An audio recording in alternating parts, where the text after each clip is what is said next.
America.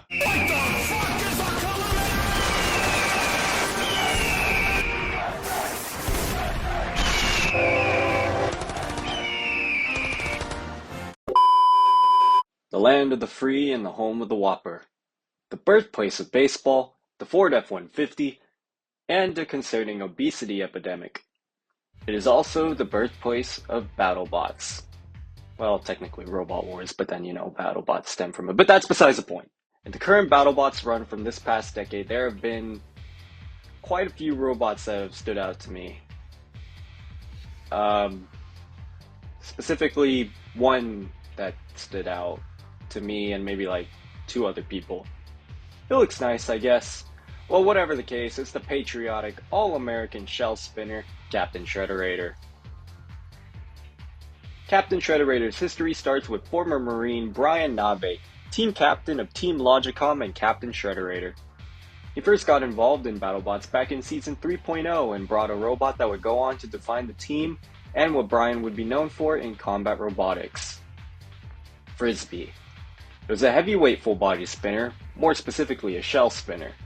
There's an outer shell that spins and protects the insides of the machine, basically active armor. Frisbee would prove to be decently successful where it reached the round of 32 in Season 4.0 and even finished runner-up in the US Championships in Robot Wars Extreme Warriors under the name Revolutionist. Full-body spinner became the team's forte, as in BattleBots Season 5.0, along with Frisbee, they made a super heavyweight called Frisbee Ultimate, which made it to the round of 16, even defeating then reigning champion Toro along the way.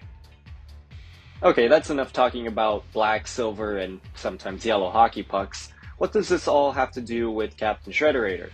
Well, after numerous fights in the underground era of around the mid-2000s, early 2010s, Frisbee got a name change. It became known as Shrederator. When BattleBots got rebooted back in 2015, they were not about to let a plain silver disc onto the show, so Team Logicom had a stroke of genius. Combine the red, white, and blue of the Revolutionist and a very flat pancake with sharp bits, and you got Captain Shrederator. Captain Shrederator entered BattleBots World Championship 1 and got drawn against a familiar foe in Stinger, the Killer Bee. They fought each other a couple times in the underground days with different names.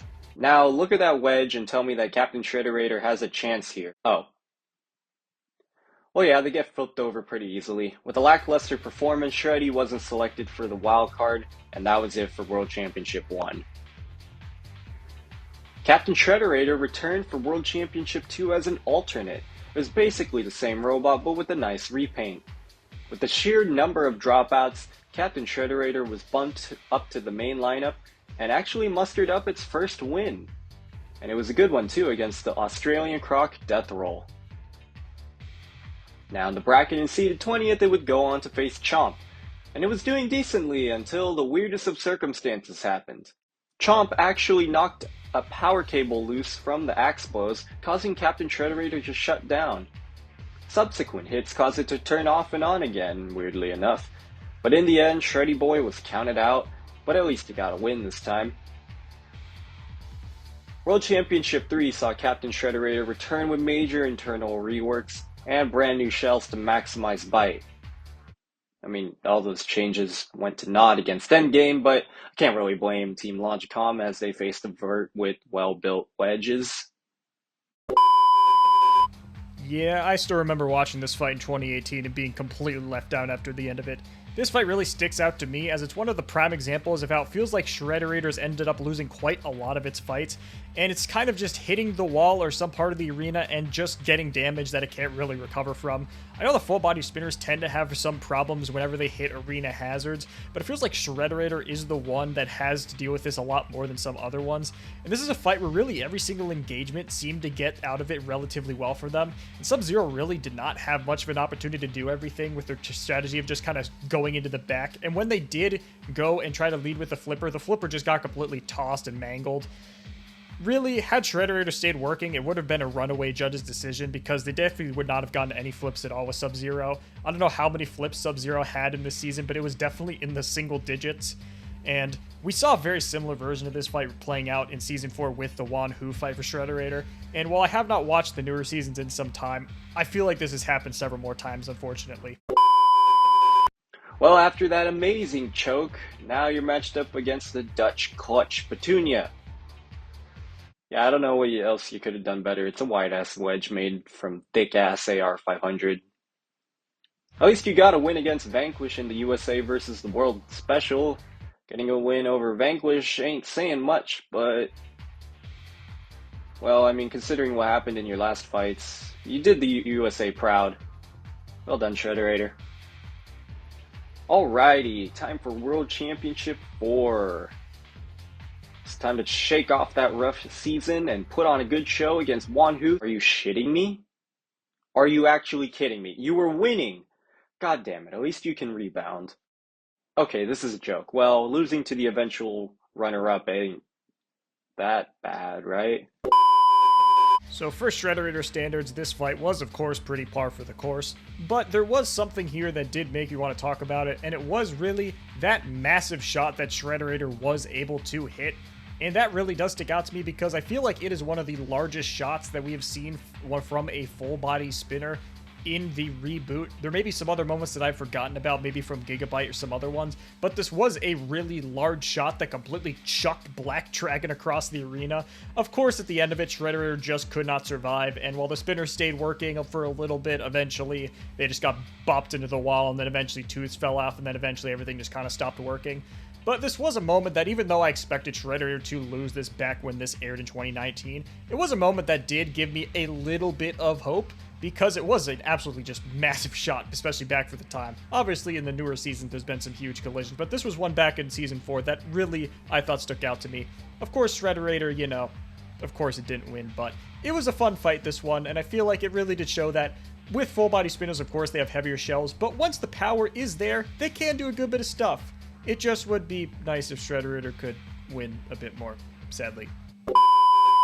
Anyways, Shreddy Boy was out of contention for the postseason bracket, so it could at least try to spin to spoil for Blacksmith, who was sitting at a 1-2 record.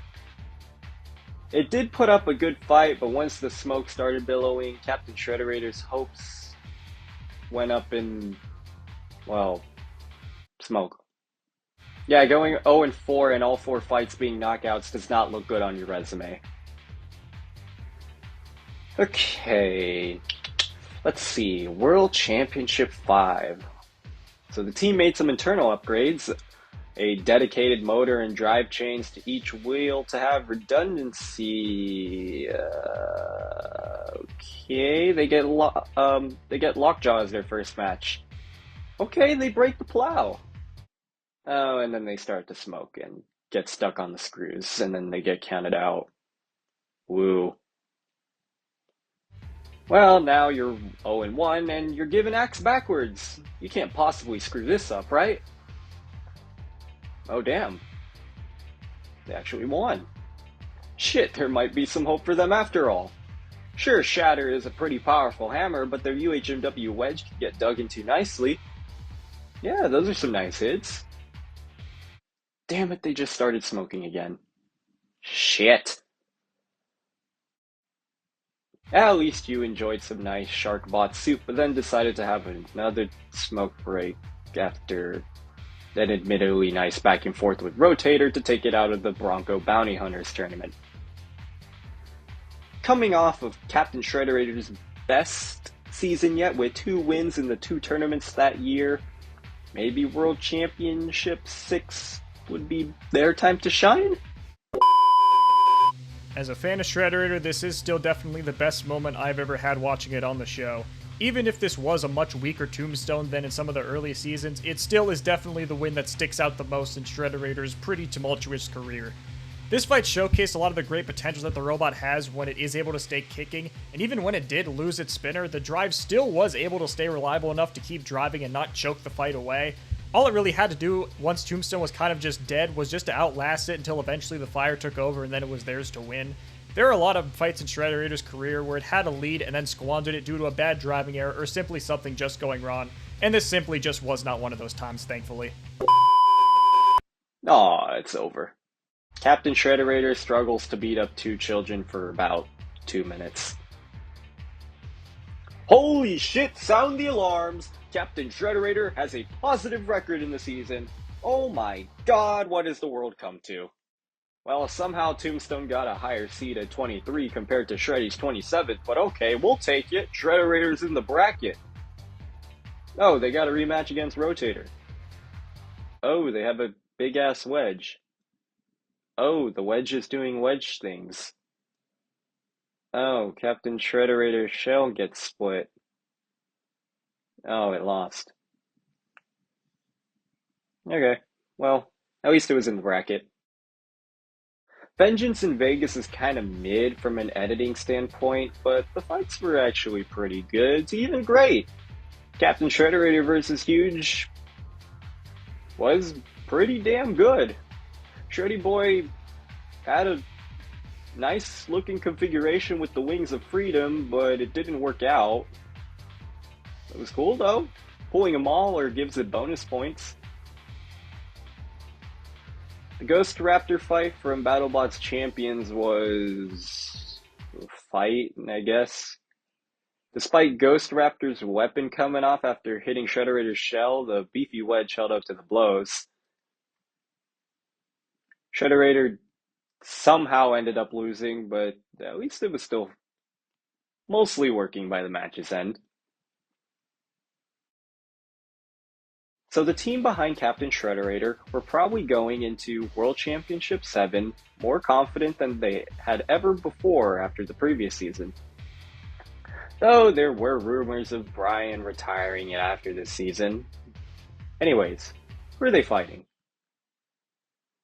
Okay, alright. Maybe with the wedgelets it won't be that bad. Fuck. Okay, you know what? That was an unlucky draw. Hijinks should be easy money. Why is Shrederator so slow when it spins up? Holy damn, it's like the Jaeger fight. At least Hijinks died somehow, so Shreddy could even up its record.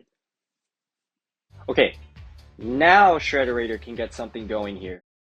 Oh boy, Team Logicom clearly were trying to be sporty and telling them to back off and dissuade them from another hit until, all of that.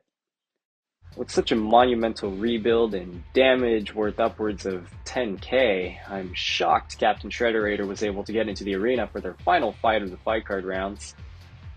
Huge credit to the team. But with such a heavy rebuild, it basically spelled doom for them in their fight against Jackpot, who took full advantage. At least it lasted the full 3 minutes. A unanimous judge's decision ruled in favor of Jackpot, however, and Shrederator finished at 1-3, and they would subsequently miss out on the bracket.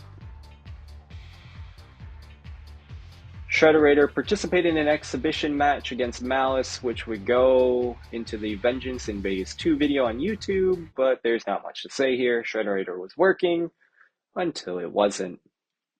Team Logicom ended up entering Shrederator into Battlebots Champions 2 and would face Emulsifier. And wow, what an amazing fight. Emulsifier loses drive on one side and Shrederator loses its weapon. And Shrederator loses. Woo. Being a Captain Shrederator fan is rough. You want it to do well, but it just continues to disappoint. At least Gigabyte is holding a full body spinner honor well enough in Battlebots. If there is anything to take away from this, credits to Brian Nave and Team Logicom for coming back season after season to Battlebots. Despite all the downs. It makes those bright spots shine all the brighter. Hopefully the redesigned Shrederator will bring it back to the glory days of the Frisbee era. Spin to win, Shrederator. Spin to win. Happy 4th of July, everyone, and happy big 250th to the US of A.